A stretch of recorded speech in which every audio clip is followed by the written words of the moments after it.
She said my name, a 9-year-old girl I'd never met, convulsing on a couch in Gary, Indiana. She looked at me with eyes that weren't hers and said, "Officer Austin doesn't believe in God." Nobody had introduced me. Look, I'm going to be straight with you. I don't believe in ghosts. Or I didn't. Past tense. And that's the problem, isn't it? 23 years on the force in Gary, Indiana. I've seen overdoses, domestic calls that'd turn your stomach, gang shootings where kids are stepping over bodies to get to school the next morning. Gary's not some sleepy suburb where the worst thing that happens is someone's lawn gets too long. This is a city that knows how to bleed. So when we got the call about the Ammons house on Carolina Street back in 2012, paranormal activity, kids being possessed, yeah, I rolled my eyes hard. Thought it was drugs. That's usually what it is when people start seeing demons and hearing voices, some bad meth, maybe bath salts. Remember that phase? Or I figured it was child abuse being dressed up in religious hysteria. We see that too. Parents who hurt their kids and then claim the devil made them do it. So I went in there with my partner expecting to find evidence of neglect, maybe CPS material, document everything, get those kids somewhere safe, move on to the next call. The house didn't look evil. That's the weird thing. Just this small, worn-down rental on a street full of small, worn-down rentals. Needed paint. Had that saggy porch every third house in Gary seems to have. Nothing special. Nothing screaming portal to hell or whatever. LaToya Ammons met us at the door with her mother, Rosa Campbell. Both of them looked exhausted. And I mean that bone-deep kind of tired where someone's eyes are just gone, hollowed out. I've seen that look on parents who've lost kids to violence, so I softened up a bit. Whatever was happening here, these women believed it. That much was clear. It started with the flies, LaToya told us. Flies. Dead flies, she said, all over the porch in winter, December, when there shouldn't be flies. My partner, I'm not going to use his name because he made me promise never to talk about this publicly. But screw it, people need to know. My partner actually laughed. Not mean, just, come on, lady. Flies? But here's where it got weird. The kids. 3 of them, 7, 9, and 12 at the time. They were in the living room, and the youngest one, he wouldn't look at us. Not in that shy kid way, in that deliberately not looking at you way. Like he was tracking something else in the room we couldn't see. His eyes kept sliding to the corner near the ceiling. I followed his gaze. Nothing there. Just water stains and cracked plaster. Tell them what happened at the hospital, Rosa said. The grandmother. Steel in her voice. But her hands were shaking. So LaToya told us about the incident at the hospital a few weeks prior. Her youngest son had started growling. No, she was specific about this, not like a kid playing, but a deep guttural sound that didn't match his size. Then he'd smiled at the medical staff, and his eyes had rolled back. Pure white. And here's the kicker. A nurse and a caseworker both claimed they'd seen him walk backwards up a wall in the hospital with witnesses. Multiple witnesses who later gave official statements. I didn't believe it, couldn't believe it. But I also couldn't ignore that the caseworker who'd seen it, Valerie Washington, she'd called her supervisor immediately and said she needed to leave. Professional woman, been doing this job for years, and she'd left the hospital refusing to go back in that room. That was in the report. You don't get that kind of reaction from mass hysteria, or overactive imaginations. We started walking through the house. Standard procedure: check every room, look for signs of abuse, drug paraphernalia, anything that'd explain what we were hearing. The basement stairs were the first thing that made my skin crawl. Not because of anything I saw, because of how it felt.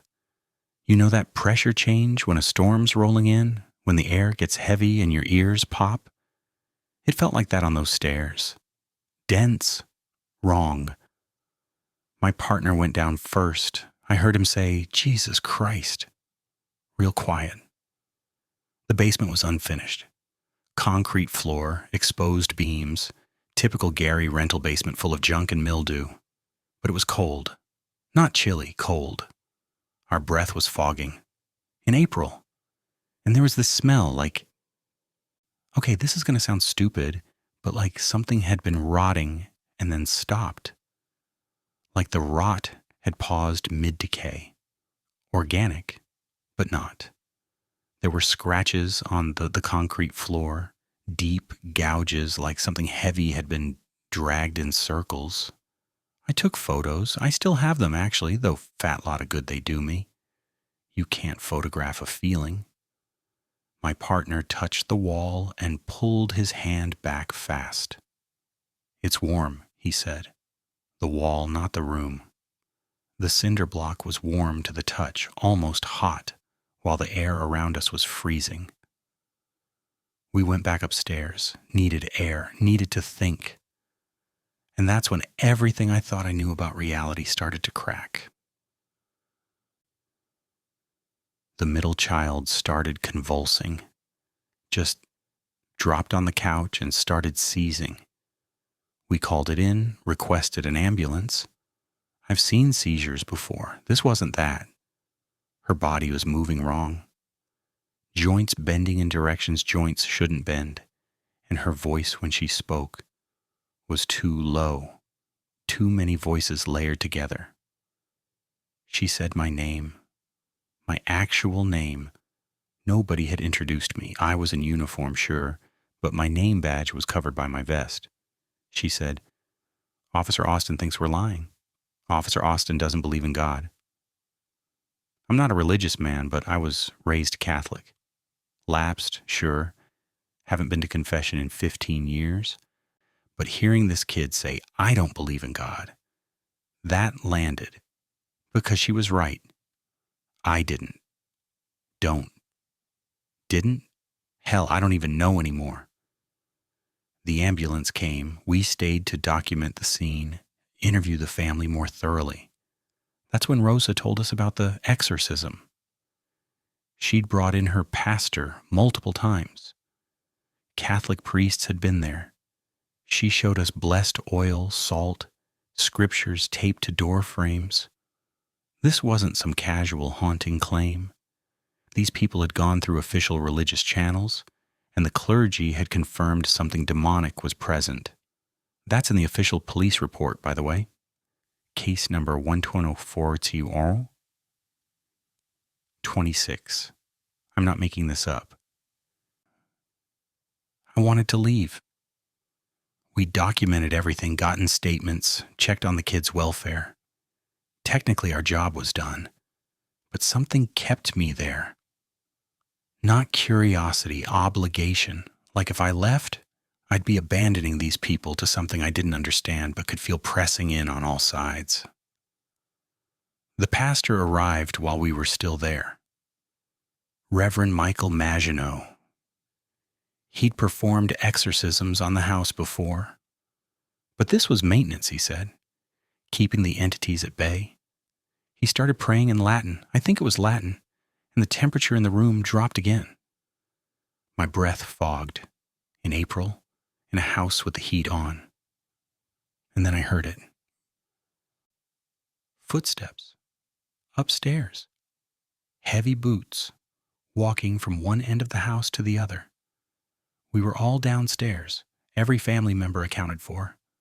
I looked at my partner. He'd heard it too. "Could be the house settling," he said, but his voice cracked. We went upstairs to check. Nobody there. But in the main bedroom, the one LaToya shared with her kids, every drawer was open. Not pulled out. Open exactly 3 inches, every single one. Dresser, nightstand, closet shelves, uniform spacing like someone had measured. I closed them. I don't know why. Just seemed like the thing to do. When I turned around, they were open again. 3 inches, every one. My partner said we needed to go. Now. And I agreed. We got the family connected with social services, made sure they had support, documented everything we could. Then we left. I didn't write most of this in my report. How could I? Officer observed drawers opening by themselves. I'd be laughed out of the department or sent for a psych eval, so I kept it clinical. Family reports, ongoing paranormal activity. Children appear distressed. Recommend social services follow up. That kind of thing. But here's what I can't shake.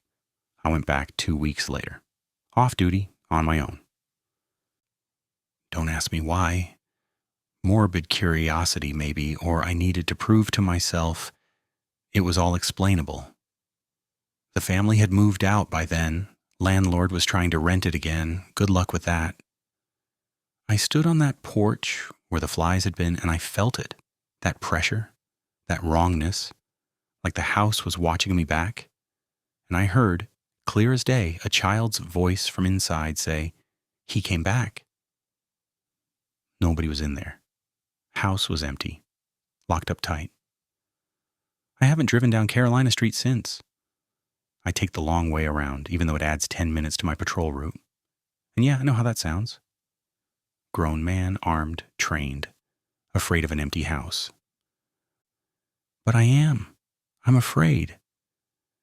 Because here's the thing nobody wants to admit. We don't know everything. We think we do. We've got science and rational explanations, and we're so sure that if we just look hard enough, we'll find the logical answer. But what if we won't?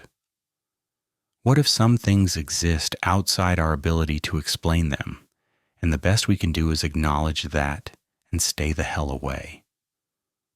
I'm not saying it was demons. I'm not qualified to make that call. But I'm saying I can't explain what I saw, what I felt, what I heard, and I've got 24 years of experience explaining things. That's my job. I explain crime scenes, motives, evidence chains. I make sense of chaos. I couldn't make sense of that house. The family eventually moved to Indianapolis, I heard. Hope they found peace. Hope whatever was in that house stayed there. And yeah, I still don't know if I believe in ghosts. But I believe in that house. I believe something was wrong there. And I believe that sometimes when you're staring into the dark and the dark stares back, the bravest thing you can do is admit you're afraid and walk away. So that's my confession. Take it for what it's worth. Maybe I'm crazy. Maybe it was carbon monoxide or mass hysteria or some rational explanation I'm too stupid to see. But I was there. And I'm telling you, something was in that house in Gary, Indiana that shouldn't have been. And it knew my name. If you're a police officer, first responder, or anyone who's encountered something they can't explain, drop your story in the comments. You're not alone. And if even trained professionals can't explain what they've seen, maybe it's time we start listening. Subscribe so these true encounters don't get forgotten. Because the truth, it's stranger than any story I could make up.